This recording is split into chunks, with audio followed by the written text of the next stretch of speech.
Do not wait until October. It is too late by then. The 1st of October is too late. Be active now. You've got 2 weeks, plenty of time. Do it now. It's the only warning message I wanted to get out. It's important. Trust me. Watch this video and you'll understand. So we're now back end of September. We're in the second half.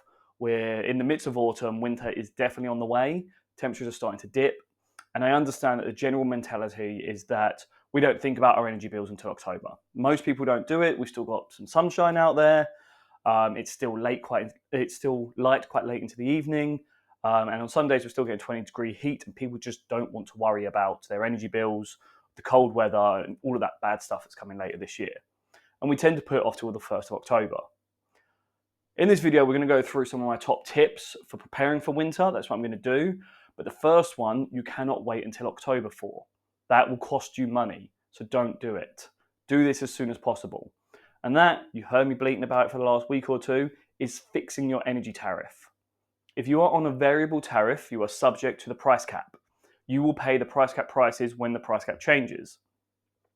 So the 1st of October, it goes up by about £150. That'll be your first increase.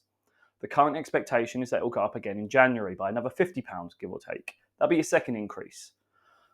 Future predictions after that are sketchy, but the current predictions are that it's going to go up again in April, which will be your third increase.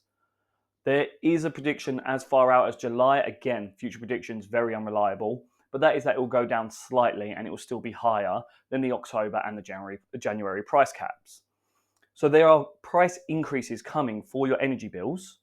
And right now you can fix at a tariff that's £95 cheaper than the October cap. It's going to be about £140 cheaper than the predicted January one, £160 cheaper than the predicted April one. So you should be fixing to that tariff or to another tariff that's better for you. If you do a price comparison, it will take into consideration your annual usage and the daily standing charges for each tariff and tell you which one is cheapest. And there's one other point here I want to address because I've heard it from quite a few people, and that is that it's not worth your time.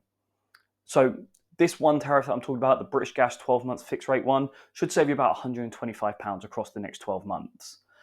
And people have been saying it's a tenner a month, it's not worth my time, it's a lot of hassle. And I think people need to change your mentality. You need to reframe how you're seeing that costing, that spending. If you look at it like this, look at your hourly income. Whatever job you do, work it out per hour, look at your hourly income. And if you earn less than £750 per hour, you should be switching your energy bill. You should be moving to this fixed rate tariff right now. It takes 10 minutes to do, and you save £125. That's the equivalent of £750 per hour. The only catch is it's only 10 minutes work per year. But that's how we should be looking at our bills. That's how we should be looking at all of our bills. For 10 minutes work, you get £125.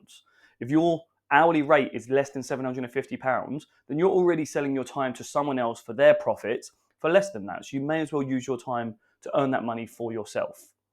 And if your salary is more than £750 per hour, congratulations. Don't ignore the rest of my video. You're fine. You'll be okay.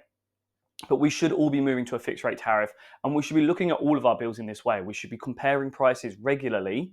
And if it takes us 10 minutes a year to change and save £100, that is worth it. So please do. I've got other price comparison services on my website. Go for it. Have a look. If there's something coming up for renewal, definitely switch and save. It's only 10 minutes and it's worth it to save your bills. Right, that's the main one out of the way. That's the big one. All of these others are, some of these tips are probably kind of regular. You've heard of them, but we are coming up to October and we need to get our houses and our homes ready for the cold weather. So here are my other big tips. The first one is a very common one, and I'm sure you're all prepared for it if you haven't done it already, and that's going around bleeding your radiators.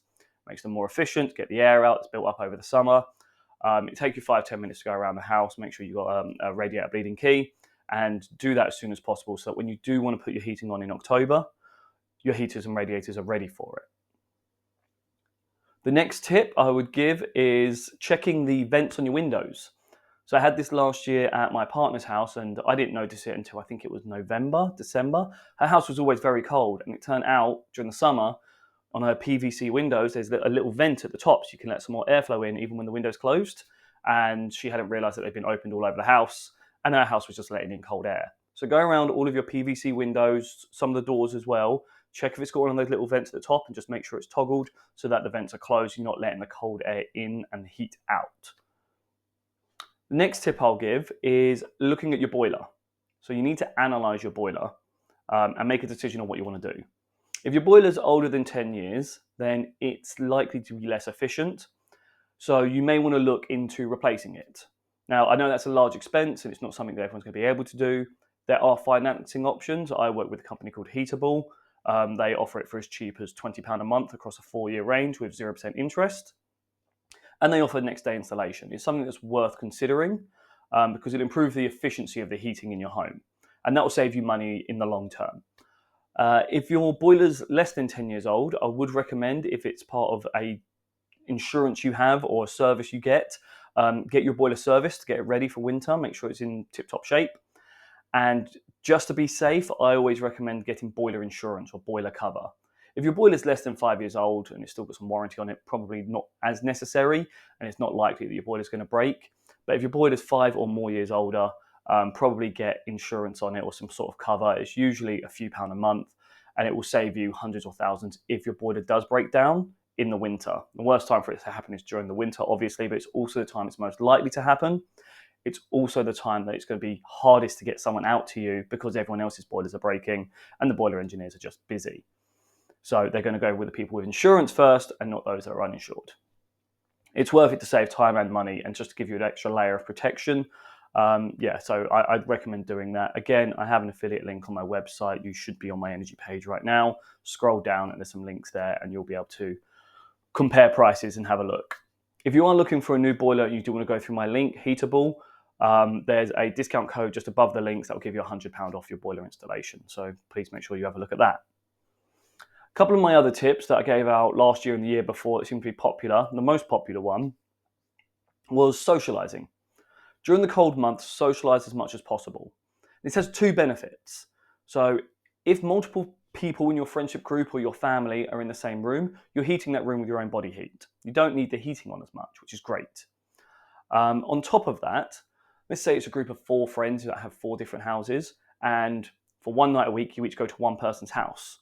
That means for 3 nights you're out of the house, you don't have your lights on, your heating on, you don't need to worry about energy usage in your house, and you're saving money. And then for the one night a week you are in your house and got your friends around, your heating's not being used anyway because your friends are around heating it up. Socializing is actually a fantastic way to lower your energy bills. It may increase costs elsewhere where you're buying dinners and stuff, but it's good to be social and it does help maintain energy bills. So consider it this winter. Another common tip that you should consider is turning radiators off in rooms that you're not using. So most radiators nowadays have a little nozzle at the bottom of them where you can individually control that radiator. So any rooms that aren't frequently used, go around and turn them off. I personally sometimes, in my old house, not this current one, turn the radiator off in my bedroom when I left it each morning so that it wasn't heating up during the day. I just wanted my living space to be heated because I worked from home. That's where I wanted it to be heated. And then in the evening when I went back to bed, I switched it the other way around. So it's worth turning off your heaters to save more money on your energy bills and not wasting it in rooms that you don't want them. It's also worth closing doors. That's, again, another tip that most people know. Closing doors in rooms that aren't being used, and it helps keep the heat into the room that you are using without it just seeping out to the rest of the house into the cold spots. Again, other common tips: during the day, leave your curtains open so the sunshine can come in to heat your home. At night, close your curtains. It adds an extra layer of warmth protection, stops the heat going out through your windows. So it's important to be on top of that. And when you're cooking, when you're finished cooking, leave your oven open. Let the heat seep out and heat your kitchen. It's another way of getting a little bit of extra heat into the house. These are all just a couple of generic tips that I'm sure you've all heard before, but these are the things we need to start thinking about this winter. As I said at the start of this video, energy bills are going up. The price cap is increasing in October by £149. It's going to go up again in January, and it's likely to go up again in April. So we all need to be on it. We're going to be experiencing more expensive bills for the next 12 months than we have over the spring and summer this year. Energy is getting expensive again. On top of that, we're also aware that we're expecting a pretty dire budget from Keir Starmer this October. And so really we need to be on top of our finances as soon as possible. I said at the start, you need to be doing this before October 1st. That is because when you get to October 1st, suppliers are likely to offer worse fixed rate tariffs than what they're offering now. By that I mean, right now they're offering sort of cheaper tariffs, which is great, but once we get to the new price cap, they're going to be looking at the next price cap, which is going up to 1760, give or take, is the current prediction. And so they're going to be offering tariffs at around the 1700 mark, trying to entice you with a 50, £60 saving. Right now they're doing that, but they're offering it around 1640. So you can save extra money by switching now. It is important to do. Please get on top of it. Just so we're all aware, these are affiliate links that I'm sending you to USwitch. I get paid a commission if you switch.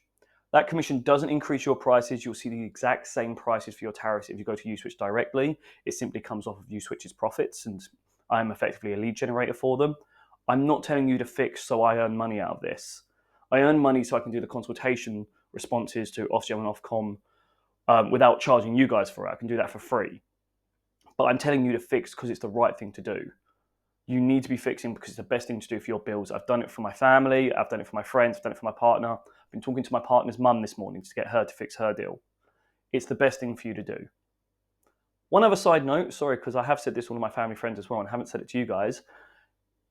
If you're with Octopus Energy, don't bother looking at my USwitch links. Go to your app and switch to their fixed rate tariff. Now, I don't get paid by Octopus. That's not me. Again, that's not an affiliate thing. I'm not getting paid for saying that. I just genuinely believe Octopus Energy are the best supplier. So if you can stick with them, you should. Their fixed rate tariff is only slightly more expensive than the British Gas tariff. The downside is that it is a 15-month fix, but actually I'm seeing that as a positive because their exit fees are £0. So you can leave it whenever you want, and those prices are fixed for 15 months. Octopus Energy are genuinely a really nice supplier. A lot of the consultation responses that I see, you have all of the energy suppliers saying increase the bills, and Octopus Energy and us consumer groups going, nah, let's decrease them and help the customers out. So that's why I like them. So yeah, if you're with Octopus, go to your app, check out their fixed rate tariffs. Otherwise, click the USwitch links, go do a price comparison and save on your bills today, please. If any of you have any great tips for saving money on your energy bills that I haven't mentioned in this video, please do tell me. Please send them in to me via email. My email address should be on the screen right now. It's richard@theregulatorguide.co.uk. And I'll do a blog, I think, in about a week and send that out on the regulatorguide.co.uk website for everyone to read with all of the best tips I've seen. Thanks, everyone. Have a great week. If you have any questions, do please feel free to email me. Thank you.